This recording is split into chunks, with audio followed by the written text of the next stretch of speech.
Hey everybody, this is Steve Moore with another video blog shoe review. So I'm doing a shoe that I've been running in for some time and I've been meaning to do a review on, but I just haven't gotten around to it. It is the new Newton Fate 3. I've been running this shoe since, I don't know, maybe July or August or so, for about 2-3 months now. I'm getting ready for a marathon, so I've been putting it through its paces for a good bit. This is probably the 4th or 5th different Newton that I've run in. I have been a big fan of Newtons for some time. I'm one of those guys, when you look at the tread line on my shoes, I just naturally run through the forefoot of my shoes. I just tend to get up on my toes a little bit more than a lot of other people. So the Newtons have always worked for me in that capacity. So if you're somebody who's not much of a forefoot striker anyway, might not be the best shoe for you if you find that you're really heavy on the heel. It might be a little cumbersome if you're running in a Newton. For those not familiar with Newton, I guess I should back up and explain what separates this shoe from a lot of other shoes.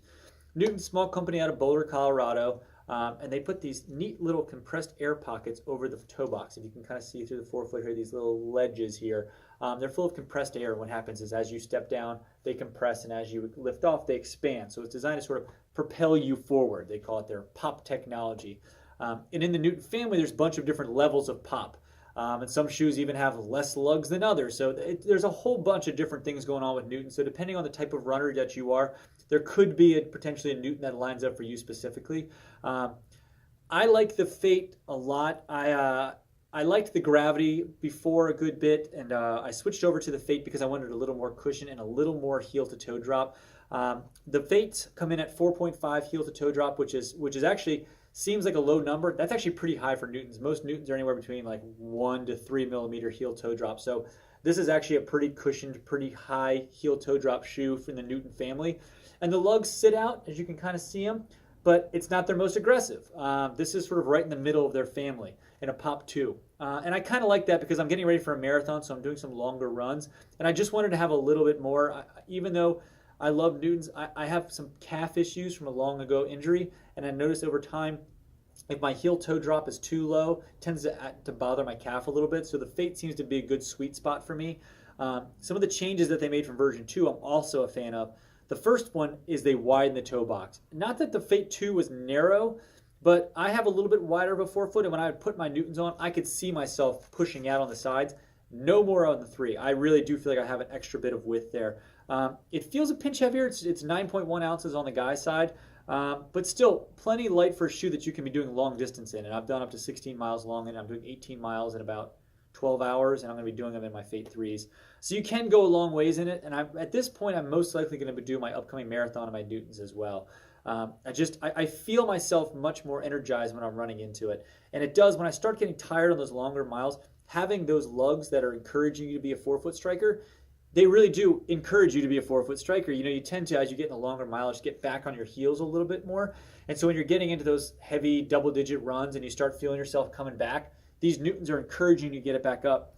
And especially when I'm going up hills, we live out here in Carroll County, and there's a lot of hills out here. I really take advantage of the hills on my Newtons, especially when I'm getting tired. If I think about focusing on driving forward and getting on my toes and using my arms to propel, these shoes tend to really lend itself well to that. So I've had a lot of fun on these shoes. Another thing I really like the fun color. I'm a big fan of obnoxious colors. These certainly check that box. The price point's great. $135, super fair, super reasonable. You can get a lot of miles out of it. I have a friend who had Fate 2s that put over 1,000 miles on it. I'm not there in my Fate 3s yet, but I don't see any issue in these things breaking down quickly. I also, as a guy who owns a running shop, I like having the lugs because when people come in with Newtons, whether they're getting another pair or they want to try something else, the lugs really do tell a really good story of the type of shoe and the type of runner that you are.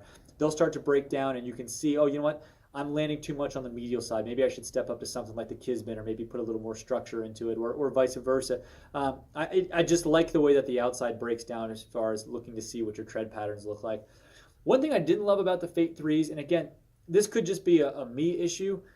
It's weird, but you have the lugs here, but I felt like just before the lugs, it felt like there wasn't a whole lot of cushion. It felt like almost like I was in a no man's land here. Like I could feel my heel and I can feel obviously the lugs, but this little gap right in here, I feel like I didn't have enough cushion. I didn't have enough stuff there. On my first run, it kind of bothered me. I couldn't articulate it really well, just like I'm doing right now. I'm not doing a great job of articulating what that no man's land feel was.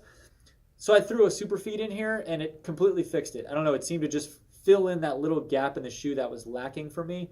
And now I'm back to loving this shoe. I feel fast in it. I've had some really, really fast runs in this shoe, on runs where I was just going to go out and have a slow, easy day around town. You do, when you get in the shoe, you tend to want to go faster. I jokingly call these around the shop my Ricky Bobby shoes. I just want to go fast. I want to go fast. That's what these shoes do for me anyway. But again, you have to be the right striker. If you're landing more on the heel of your shoe, this ledge can be quite cumbersome, and it feels like it's one more thing to get over, especially uphill. If you're landing heavy on your heel, if you're a runner who's barreling back, it's going to take a little bit more effort to get over them. So know the type of runner you are before you get into Newtons, because it's not for everybody. But if you're looking at your current shoes and you seem like you're wearing through the forefoot faster, swing by Run More, your local running shop. Give them a test drive because they are super fun. Thank you guys so much for listening and watching the show, and we'll be back next month with another shoe review. Thanks.